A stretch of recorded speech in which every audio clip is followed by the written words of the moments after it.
गुप्त नवरात्रि के 5वें दिन मां छिन्नमस्ता की पूजा की जाती है। इन्हें चिंता पूर्णी भी कहा जाता है। मान्यता है कि मां छिन्नमस्ता को 10 महाविद्याओं में 5वां स्थान प्राप्त है। मां की सच्चे मन के साथ पूजा करने पर सभी मनोकामनाएं पूर्ण हो जाती है। छिन्नमस्ता देवी के हाथ में अपना ही कटा हुआ सिर है, वहीं दूसरे हाथ में कटार है। मां छिन्नमस्ता की पूजा करते समय उनकी कथा अवश्य सुननी चाहिए। तो आइए सुनते हैं मां छिन्नमस्ता की कथा।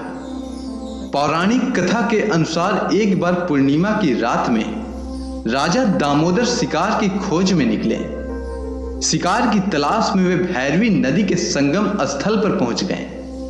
वे यहां विश्राम करने लगे। तब राजा ने स्वप्न में लाल वस्त्र पहने तेज मुखमंडल वाली एक कन्या को देखा। उस कन्या ने कहा कि हे राजन, संतान न होने के कारण इस आयु में तेरा जीवन सूना लग रहा है।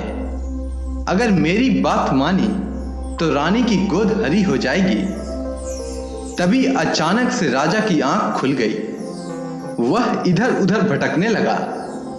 इसी दौरान वह स्वप्न में दिखी कन्या से मिला। वह राजा के सामने जल के अंदर से प्रकट हुई। वह अलौकिक रूप वाली थी। उसे देख राजा भयभीत हो गए।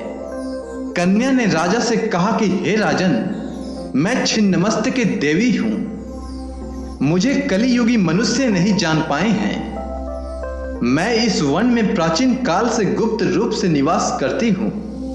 मैं तुम्हें वरदान देती हूं कि ठीक 9 महीने बाद तुम्हें पुत्र की प्राप्ति होगी। मां छिन्नमस्ता ने कहा कि तुम्हें एक मंदिर दिखाई देगा जो मिलन स्थान के समीप है। यह मेरा मंदिर है। यहां शिला खंड पर मेरी प्रतिमा दिखाई देगी। तुम सुबह के समय मेरी पूजा करो। ऐसा कहकर छिन्नमस्ता के अंतर ध्यान हो गई। तब से ही इस पवित्र स्थान को रजरप्पा कहा जाने लगा। तो बोलिए मां छिन्नमस्ता की जय।